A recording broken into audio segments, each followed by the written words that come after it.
what up, guys? We are starting a new series today called Identity, where we're really going to look at, well, our identity, like who we are.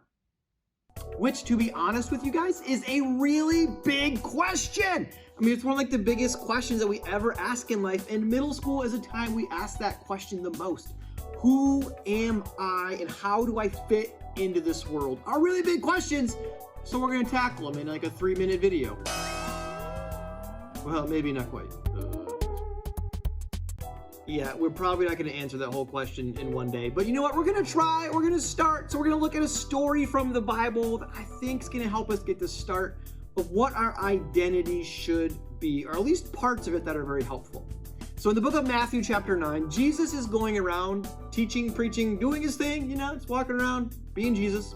And he comes across this guy named Matthew, who is a tax collector.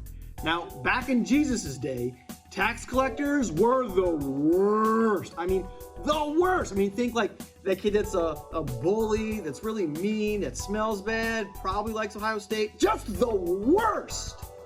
Nobody liked tax collectors. Partly because they came and collected money from people to then give to the Roman government, which was, but then they would also steal. They would collect extra from people, keep the extra, and then give the Romans what the Romans needed, and they got really wealthy by being bad. So it was really confusing for everyone when Jesus goes to this tax collector and says, hey, come follow me, come be one of my disciples. Like, all the people were like, what is Jesus doing? Doesn't he know that's a bad dude? That's a bad guy. I think even Matthew was kind of confused. And he ends up having this like dinner. He invites all of his tax collector friends there, and Jesus comes. He gets to share the gospel with all of them, and it's really cool. And Matthew becomes a close follower, a disciple of Jesus.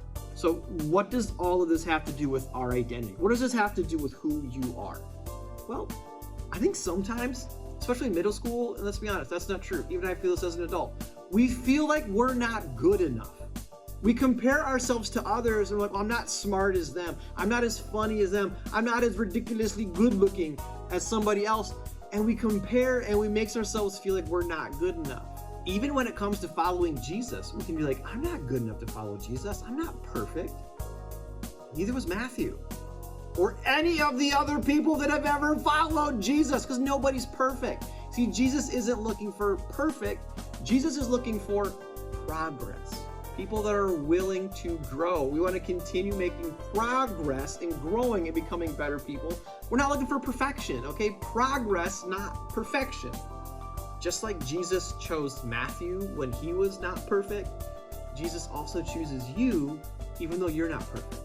That's pretty cool. Our big idea today is that I am chosen because Jesus chose me. How cool is that? Jesus chose me. He wants me to follow him. He loves me that much, and he loves you that much that he wants to choose you to follow Jesus. And when we can make that a core part of who we are, a core part of your identity, that you are chosen by God, that you are loved by God, I think that'll go a long way, helping us realize I don't need to be perfect. I need to make progress because Jesus chooses me.